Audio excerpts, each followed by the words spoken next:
Hey, all you beautiful people. How's it going out there in YouTube land? So, anyway, the rapture didn't happen again. Rats. Then they could leave and we could get to fixing what they broke, right? But we knew it wasn't going to happen, right? Hadn't happened for the past 2,000 years. I'm going to get to that when I get to the New Testament in my Bible reading.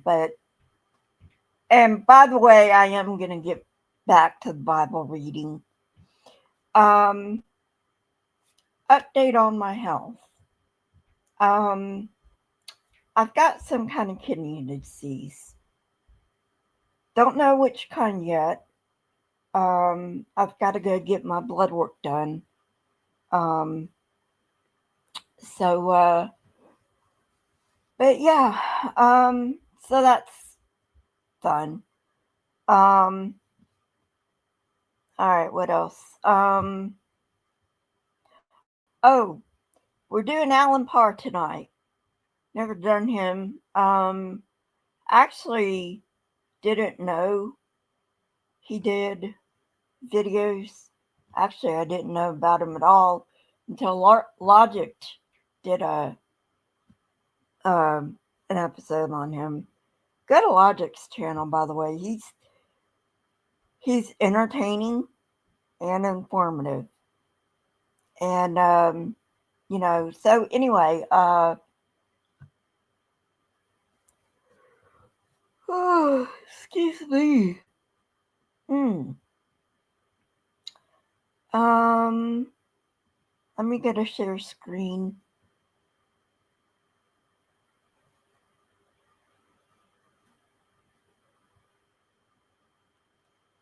There we go. Let me make sure it's shared so you can hear him. Because I know if I don't share him, you won't hear him. Alrighty, yeah, he is shared. And I don't know if you can see it or not, but he says,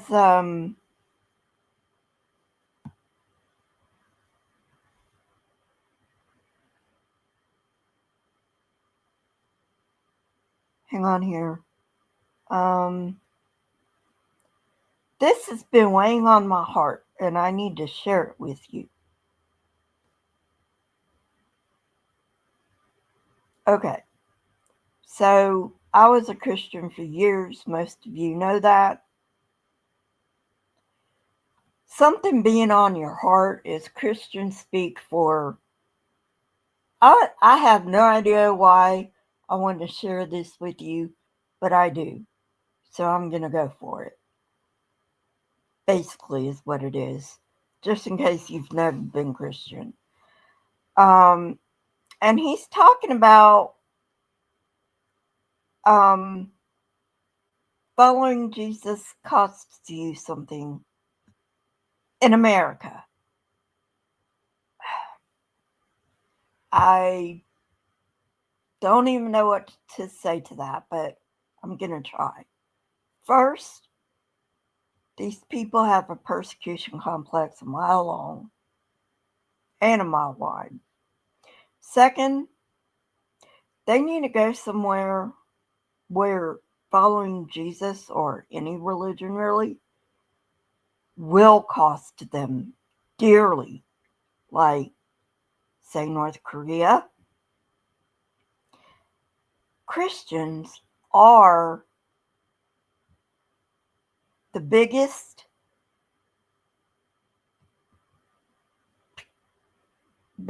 group of people that get coddled in this country. And we need to stop coddling them because it just keeps getting worse. As you can see with what's going on in our country right now in 2025 in America, just in case you haven't figured out I'm an American.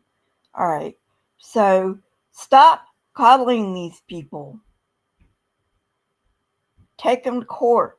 Whatever you need to do, it needs to stop because this is what coddling Christians gets us.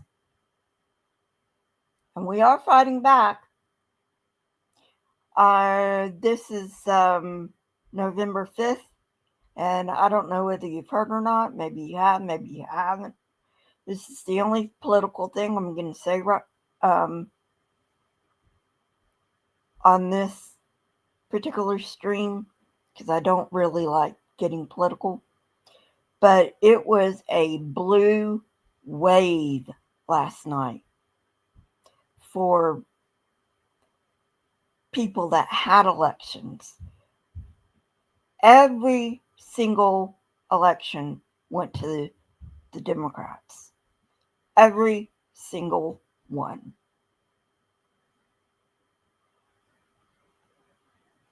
And so anyway, please forgive that. I can't help it. It's outside. It's one of the emergency vehicles. Okay, it stopped. So anyway, let's see what this dumb fuck has to say. Alrighty, Alan, what do you got to say?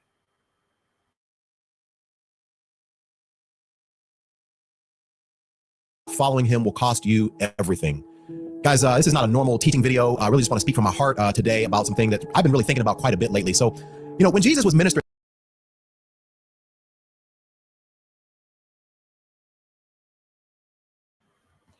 Yeah, Alan, I'm sure you really want to speak from your heart. I'm sure you don't have a script that you're reading from. Come on, dude. Stop with the bullshit. Okay? Just stop with the bullshit. Your followers might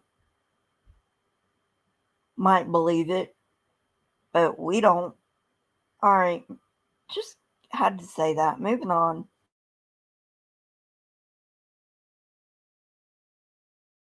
here on earth, he said something startling. There was a large crowd of people who were following him, and he said this in Luke 14. He says, but don't begin until you count the cost. And then he goes on to give a couple of illustrations, but it's interesting that he's basically saying, hey, I'm laying it all out here, and I'm telling you, if you want to be a follower of mine, if you want to be a true disciple of mine, it's going to cost you something. And so before you enter into this journey of calling yourself a Christ follower, just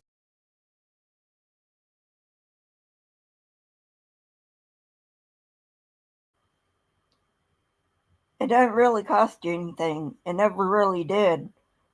In Rome, kind of. Especially during Nero's reign.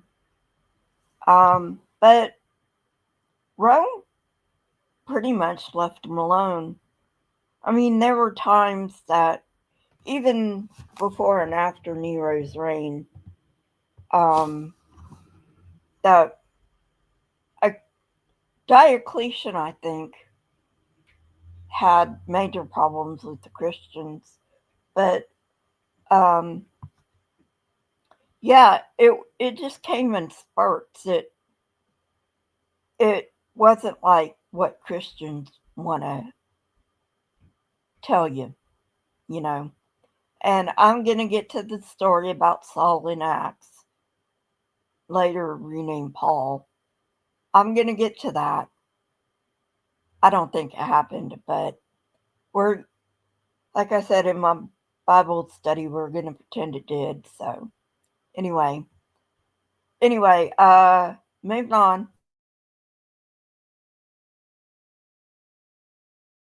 take some time to count the cost, to consider what it might cost you when you say you want to follow me. Guys, we are living in some critical times where much of what Jesus said was going to happen is happening all around us right now. And now more than ever, it's critical for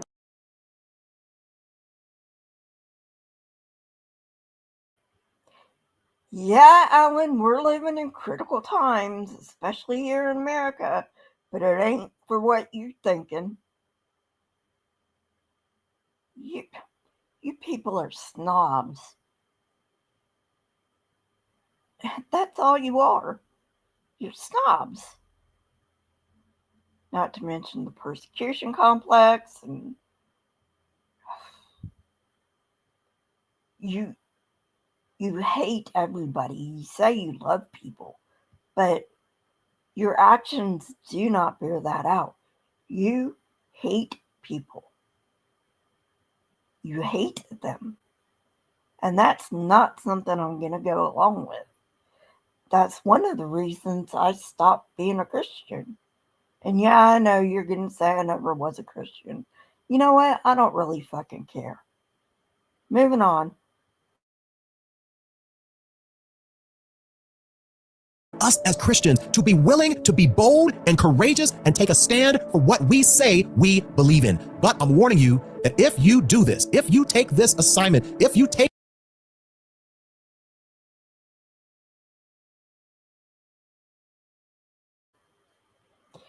Yeah, he said take a stand. He didn't say be dicks about it. Oh, and by the way, he didn't plan on his movement lasting, okay? Because he was planning on being, you know, let's pretend Jesus existed. I'm not going to say one way or another, but let's say he existed. He thought he was the Messiah, okay? Now, whether he really did or whether that was just claimed for him, who knows? But he was a Messiah figure. They were a dime a dozen back then, okay? Jesus was nothing special. I know you think he was the Son of God and blah, blah, blah, blah, blah, but honestly, he was nothing special. Messiah figures were a dime a dozen back then, and just like every other Messiah figure, Rome had him crucified, okay? He ain't coming back. You just need to go on and be independent people who really, you need to get a life. And maybe after you get a life, you'll become loving. Of course, I don't know how. I don't know. I don't know. After all that's happened, I don't give Christians the benefit of the doubt anymore. There are some good ones out there. I will say that. There are some moderate and progressive Christians, and I don't have a problem with them.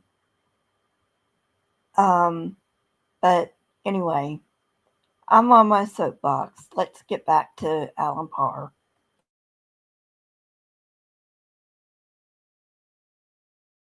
take this challenge, it is going to cost you something. It is going to cost you something when you take a stand, a bold, courageous stand for the truth. And in this video, I want to share with you 3 things.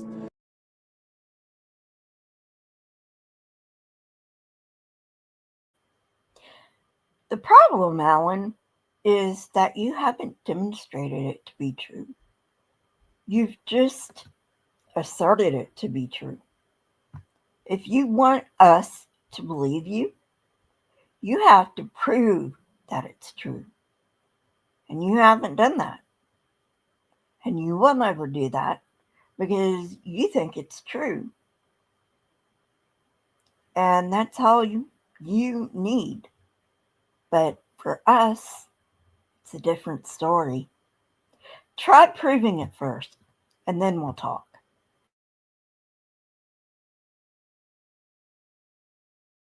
That it is going to cost you inevitably as you become bold about your faith. And to make it easy for you, I've made them all start with the letter P. All right, so here we go. The first is people. When you take a stand for what you believe in, you can be certain that some of your relationships are going to be strained. And this can be very, very difficult depending.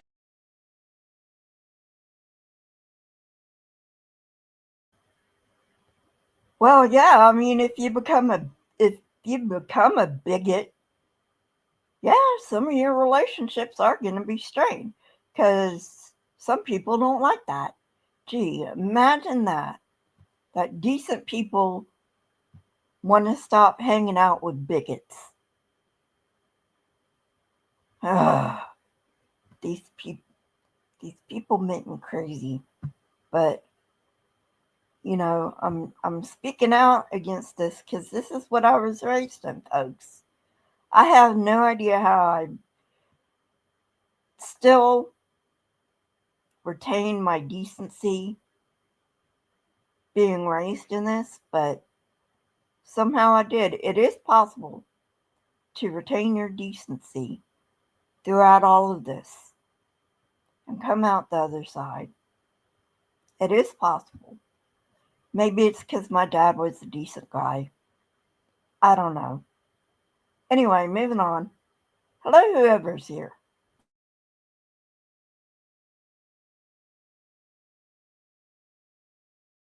Depending on the complexity and the longevity of those relationships. These may be relationships that you've had for a very, very long time. It could be friends, it could be family members or whatnot. And, it's easy. It would be easy to just step back and not share what you believe, not say anything related to the truth, and just kind of go along to get along, keep the peace, if you will, without really expressing what you believe.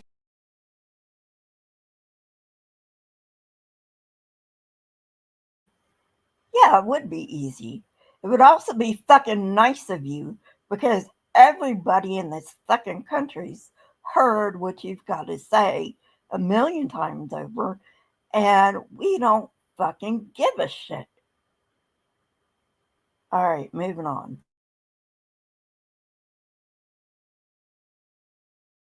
That would be the easy route, but the more difficult route, and what I believe Jesus would have us to do, would be to speak the truth in love. Now, I'm just gonna be honest with you guys. From my experience, it doesn't matter how.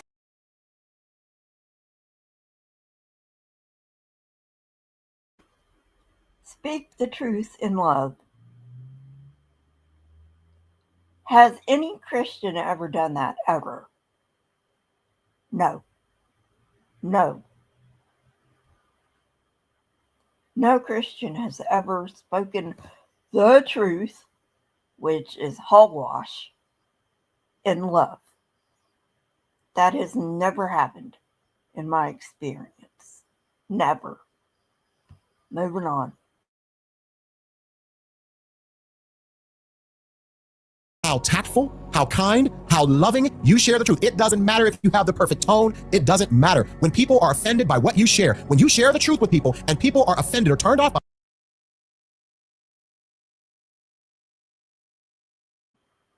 Well, yeah, because whether you're kind and respectful, you can dress up your language and whatever, but if you're a bigot, your bigotry's gonna come out. So, yeah, they're not gonna listen to you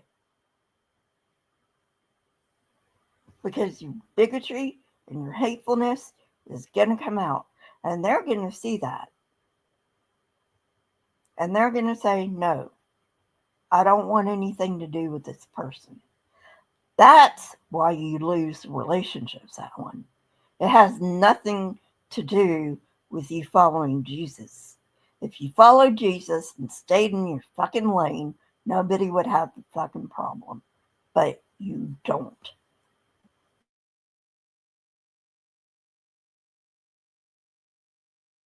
It is going to put a strain on the relationship. And many Christians, we unfortunately value these relationships too much to endure the strain. So once again, as I said earlier, we take the easy way out because we value peace. We value being respected. We value being loved. We value not having anyone say anything negative about us. We love the camaraderie.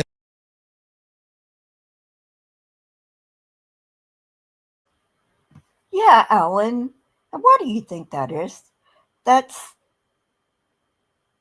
millions of years of evolution. Because when you don't have that, you find yourself on the outs. And way back when we needed the group to survive, and now we still need the group to survive. But way back when we really needed the group to survive, that's been programmed into us. And it's not going to stop just because you want it to stop. Sorry to break your heart, Alan.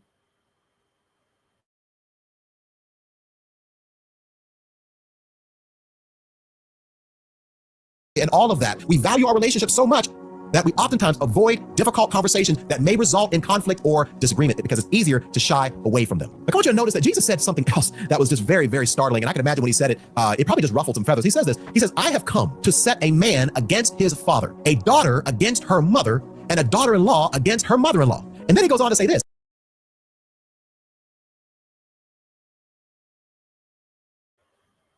Yeah, he did.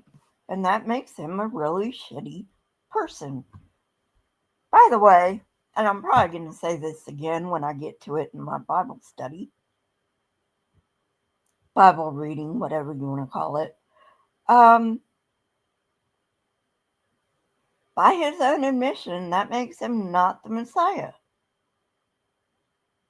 Because if you believe this Messiah stuff, which I don't, but if you believe this Messiah stuff, the Messiah is supposed to bring peace on earth through the knowledge of God.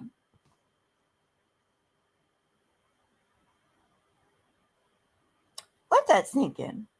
Peace on earth through the knowledge of God. And yeah, I know I haven't gotten to it yet in the reading of the Tanakh, but I'll get there. It's in the prophets, I believe. But anyway, yeah, so by Jesus' own admission, he wasn't the Messiah. Moving on.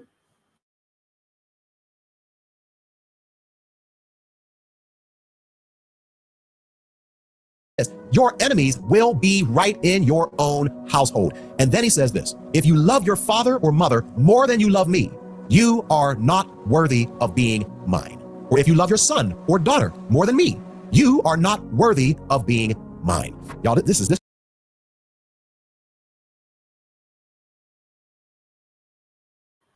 Talk about a man being full of himself. Of course, we have no idea whether Jesus ever said this. My feeling is he didn't. Who knows? I don't care. I'm just so tired of these idiots running around trying to sow seeds of discord everywhere. Anyway, I'm getting kind of frustrated with this guy. So I'm just going to stop right here because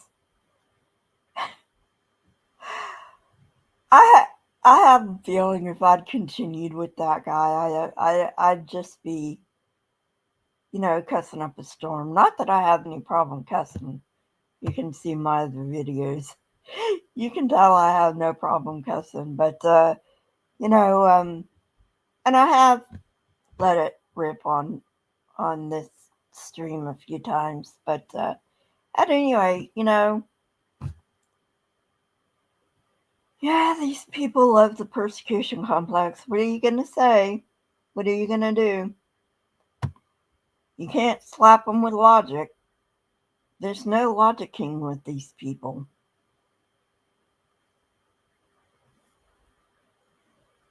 Not until they're ready. And let's face it, some of them will never be ready. Some of them, a lot of them, are going to believe this stuff till the day they die, and they're going to waste their lives. And instead of doing something good for humanity, they're just going to throw their lives away. If you are a Christian, I don't care if you hate me or not,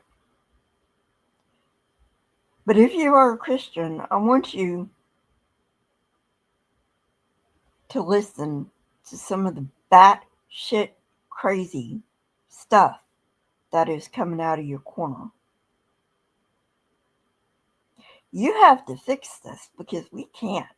We're on the outside. I'm an atheist now. They ain't going to listen to me. Your fellow churchgoers are not going to listen to us. Okay?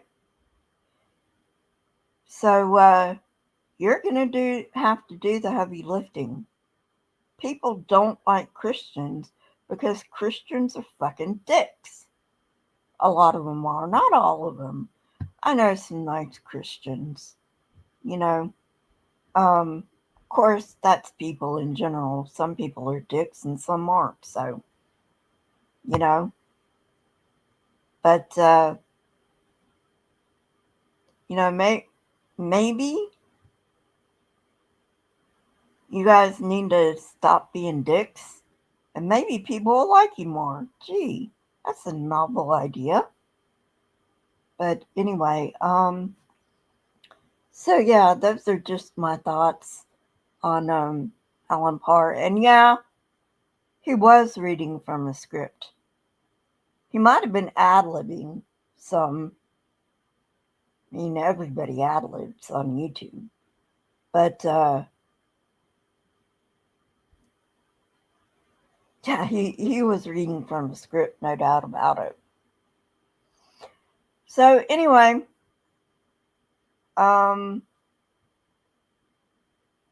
hopefully we're going in the right direction. Hopefully the world is going to start going in the right direction.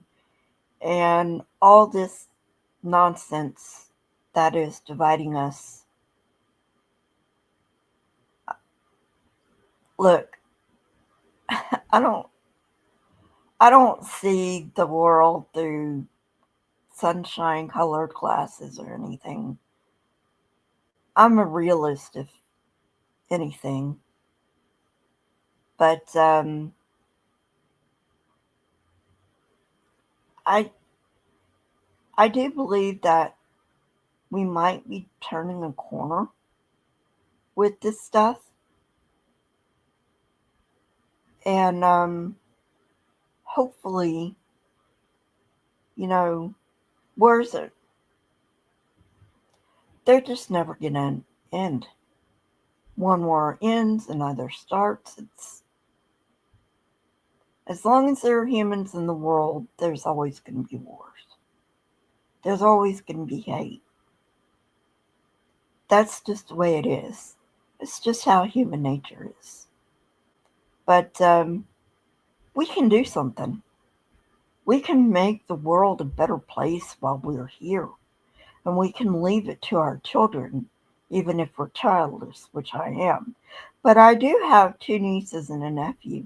And I want the world to be a better place for them and for their children. Because now I have a great niece. So, anyway, yeah, make a better world for your children. And I guess that's my parting thoughts today. It's never going to be a perfect world. Never. But that doesn't mean we stop trying. All right, folks. See you later. Bye.